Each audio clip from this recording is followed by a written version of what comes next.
నమస్తే. ఎట్టకేలకు జై బాలయ్య. ఎస్, ఎట్టకేలకు బాలయ్య గారు అఖండ 2 తాండవం థియేటర్లో హల్చల్ చేస్తుంది. అయితే ఒక్కసారిగా థియేటర్ ఓనర్స్ కానీ, డిస్ట్రిబ్యూటర్లు కానీ, ఎగ్జిబిటర్స్ కానీ వీళ్ళందరూ కూడా అవాక్ అవుతున్నారంట. ఏంటి అవాకు? చాలా రోజుల తర్వాత థియేటర్ గేట్కి house full board and more over booking కౌంటర్ల దగ్గర కూడా హౌస్ఫుల్, హాలు నిండినది అని బోర్డులు పెడుతున్నారంట. అంటే దీన్ని చూసి వాళ్ళకు ఎట్లా పట్టరాని సంతోషమా, లేదంటే ఇది ఎంతో కళ నిజమా అనే మీమాంసలో ఉన్నారు. ఎందుకంటే ఏదైతే నిన్న ప్రీమియర్ షోస్ వేశారో దానికి మిక్స్డ్ టాక్ వచ్చింది.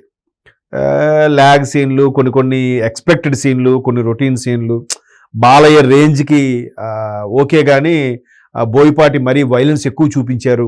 ఏదో కొన్ని క్యారెక్టర్ పరంగా కూడా చిన్నపిల్ల క్యారెక్టర్ విషయంలో కానీ, అలాగే మొదటి క్యారెక్టర్లో ఈ పాపని ఇది కాకుండా కొంచెం లెందీగా పెట్టాల్సింది. తర్వాత హీరోయిన్ సంయుక్త క్యారెక్టరు మరి ఏదో పాట కోసమో పెట్టారు, ఏదో మమ్మ అనిపించినట్టు పెట్టారు, మొత్తం అన్ని పెట్టారు. బట్ బాలయ్య 1 మ్యాన్ షో, తర్వాత తమన్ మ్యూజిక్ హైలైట్ సినిమాకి మిగతాది ఏం మామూలు ఏంది. సెకండ్ హాఫ్ ఓకే పర్వాలేదు, ఫస్ట్ హాఫ్ బోరు, ఇలా రకరకాలుగా ఎన్ని అవుతుంటే అందుకే ఈ ఎగ్జిబిటర్స్కి, డిస్ట్రిబ్యూటర్లకి గేటు ముందు హాలు నిండినది, హౌస్ఫుల్ బోర్డులు చూసి నవ్వాలా ఏడాలో తెలియట్లేదు. ఎందుకంటే శుక్రవారం, శని, ఆదివారం ఈ 3 రోజులు ఎట్లాగూ హౌస్ఫుల్ కలెక్షన్స్ వచ్చేస్తాయి. పైపెచ్చు ఈ మధ్యకాలంలో మీరు ఏ సినిమా తీసుకున్నా వరుసగా వచ్చాయి. ఇప్పుడు రవితేజ గారికి వరుసగా ఒక 6-7 ఫ్లాప్లు వచ్చాయంట. ఆయనవి ప్రతి 3 నెలలకు 4 నెలలకు సినిమా వచ్చేస్తుంటే వెళ్ళిపోతుంటుంది. ఏది కూడా ఆడలేదు, అన్ని డిజాస్టర్లే. తర్వాత చాలా కొంతమంది పెద్ద పెద్ద హీరోలు కూడా వచ్చాయి, అంటే ఒక మోస్తరు సూపర్ స్టార్ హీరోలు కూడా వచ్చాయి. వాళ్ళవి కూడా ఈ శుక్రవారం రిలీజ్ అయితే మళ్ళీ శుక్రవారం ఉండట్లేదు. బాగుంది, పర్వాలేదు, బాగానే ఉందని టాక్ వచ్చినా కూడా ఆడట్లేదు. ఇదిలా ఉంటే సోషల్ మీడియా వేదిక మీద రివ్యూస్ రాసే వీళ్ళందరూ కూడా 2.5 మ్యాక్సిమం దేనికి 2.75 కూడా ఇవ్వలే. అందరికీ 2.5 ఇస్తున్నారు. సో అంటే ఏంటి, అవుట్ ఆఫ్ 5 2.5 అంటే యావరేజ్ అనే కదా. 2.5 అంటే బిలో యావరేజ్. దీంతో సగం ప్రేక్షకుడు ఏముందిరా ఒక 4 రోజులు అయితే ఓటీటీకి వచ్చేస్తుంది అనుకునే తరుణంలో అఖండ 2 హాల్ నిండింది అనే కాన్సెప్ట్ చాలా అబ్బురుపరుస్తుంది. సేమ్ అఖండ 1కు కూడా మీరు అబ్జర్వ్ గుర్తుందో లేదో మీకు చాలామందికి, సరిగ్గా సెకండ్ వేవ్ అయిపోయింది కరోనా. సెకండ్ వేవ్ 21లో వచ్చినట్టుంది.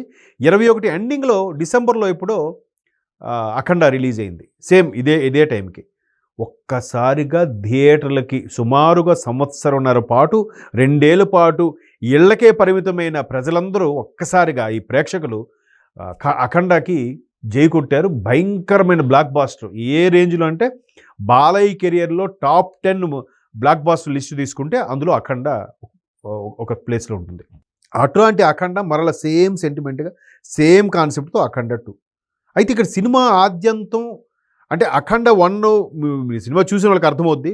1లో ఉన్న కాన్సెప్ట్ని 2లో కొంచెం ఎలాబరేట్ చేశారు. అంటే ఖండాంతరాలు దాటేలాగా స్టోరీ వెళ్తుంది. భారతదేశాన్ని బార్డర్ దగ్గరికి వెళ్ళిపోయి ఎలా కాపాడారు ఏంటి, ఒక సిద్ధ పురుషుడు, ఒక యోగి, ఒక అఘోరా లాంటి వ్యక్తి వచ్చి తన కుటుంబంతో పాటు తన దేశాన్ని ఎలా కాపాడుకున్నారు అనేదే, సనాతన ధర్మాన్ని ఎలా కాపాడారనేదే ఒక కాన్సెప్ట్. సో దాని మీద ఇప్పుడు హౌస్ఫుల్ బోర్డులు రావడం, పాజిటివ్ టాక్ వచ్చింది, మిక్స్డ్ టాక్ వస్తుంది. అంటే బ్యాడ్ టాక్ అయితే ఎక్కడ రాలేదు, అబో యావరేజ్ ఈ టాక్లో నడుస్తుంది. బట్ బాలయ్య గారికి కదా, బాలయ్య గారికి యావరేజ్ అంటేనే సూపర్ హిట్, అబో యావరేజ్ అంటే ఇంకా బొమ్మ బ్లాక్ బాస్టర్. సో చాలా రోజుల తర్వాత ఈ విధమైన కలెక్షన్స్, జనాలు తండోపతండాలుగా థియేటర్స్కి వెళ్ళడము, గుమికూడడము, తర్వాత బ్యాండ్ బాజాలు, తీన్మారులు, అలాగే పాలాభిషేకాలు, ఇంకా బాలయ్య బాబు ఆ అఘోరా గెటప్ అయితే ఎక్కడ చూసినా అదే. ప్రతి ఏరియాలో బాలయ్యకి సంబంధించిన ఏవైతే ఈ పోస్టర్లు ఇవి ఉన్నాయో ఆ పోస్టర్లు పెడుతూ వాటితో పాటు నందమూరి ఫ్యామిలీ అందరూ ఫోటోలు పెట్టి మరొకసారి పండగ ముందుగా వచ్చిందని చెప్పి హోర్డింగ్లు కూడా పెడుతున్నారు. ఈ మొత్తం వ్యవహారం బాలయ్య అఖండ 2 మరొక్కసారి అఖండలాగే బ్లాక్ బాస్టర్కి వెళ్ళే దిశగా ఉంది. మధ్యలో భగవంత్ కేసరి లాంటి బ్లాక్ బాస్టర్లు కూడా వచ్చాయి. సో మొత్తం మీద బాలయ్య సినిమా అఖండ 2 అబో యావరేజ్ టాక్ సొంతం చేసుకుంటుందంటే ఖచ్చితంగా బాలయ్య లాంటి స్టార్డమ్ ఉన్న మాస్ హీరోకి అది బొమ్మ ఇరగేసినట్టే లెక్క. ఎందుకంటే కలెక్షన్స్ కూడా ఈ 3 రోజులే కాదు, నెక్స్ట్ క్రిస్మస్ హాలిడేస్ కూడా రాబోతున్నాయి. ఇంకొద్ది రోజుల్లో అంటే మ్యాక్సిమం నెక్స్ట్ ఫ్రైడే వరకు ఈ కలెక్షన్స్ రాబట్టుకోగలిగితే అన్ని సమస్యలు తీరిపోతాయి. ఏదైతే 14 రీల్స్ ప్రొడ్యూసర్స్ అటు హీరోస్ వాళ్ళకి బాకీ పడ్డారో ఆ బాకీలు క్లియర్ అయిపోతాయి. ఏదైతే చాలామంది డిస్ట్రిబ్యూటర్స్ అలాగే థియేటర్ ఓనర్స్ ఇబ్బంది పడుతున్నారు అనుకున్నారో వాళ్ళందరూ కూడా చాలా రోజుల తర్వాత, చాలా నెలల తర్వాత కాసుల పంట కురిపించేలాగా ఉంది. బట్ అందరికీ ఆశ్చర్యం కలిగించే విషయం ఏంటంటే మిక్స్డ్ టాక్ వస్తుంది. ఫస్ట్ హాఫ్ అంతా ఓ మాదిరిగా ఉంది, సెకండ్ హాఫ్ బాగానే ఉంది, ఓకే ఫ్యామిలీతో చూడదగ్గ సినిమా, చిన్న వైలెన్స్ ఎక్కువైంది కానీ ఓకే అంటే ఇలాంటి బాగుంది, వెంటనే చిన్న పెదవి విరుపు, సూపర్గా ఉంది, చిన్న పెదవి విరుపు, ఇలాంటి మాటలతో మిక్స్డ్ టాక్ వచ్చినా కూడా బాలయ్య గారి గెటప్ కోసమే, బాలయ్య గారి యొక్క విశ్వరూపం కోసమే ప్రేక్షకుల్ని థియేటర్ వరకు రప్పిస్తుంది. సో మొత్తం మీద అఖండ 2 శివతాండవం గ్యారంటీ ఇది ప్లస్ పాయింట్ ఏంటంటే బోయపాటి గారి డైరెక్షన్ హైలైట్ ఉంది. నెక్స్ట్ కొన్ని డైలాగ్స్ చాలా బాగున్నాయి. ఈ కైలాస పర్వతం సంబంధించి కానీ, సనాతన హైందవ ధర్మం ఆ డైలాగ్ కానీ చాలా బాగా అనిపించింది. అంటే ఆయన మరి అట్లా పవర్ఫుల్గా రాయించుకుంటాడు. మేబీ ఆయన కూడా కొంత సొంతంగా రాస్తాడు. ఫ్లూటు జింక ముందు కాదు సింహం ముందు ఊదు అన్నట్టుగా ఉంటుంది కదా, చూసారా? అలాంటి డైలాగులు ఇక్కడ కూడా చాలా పడ్డాయి.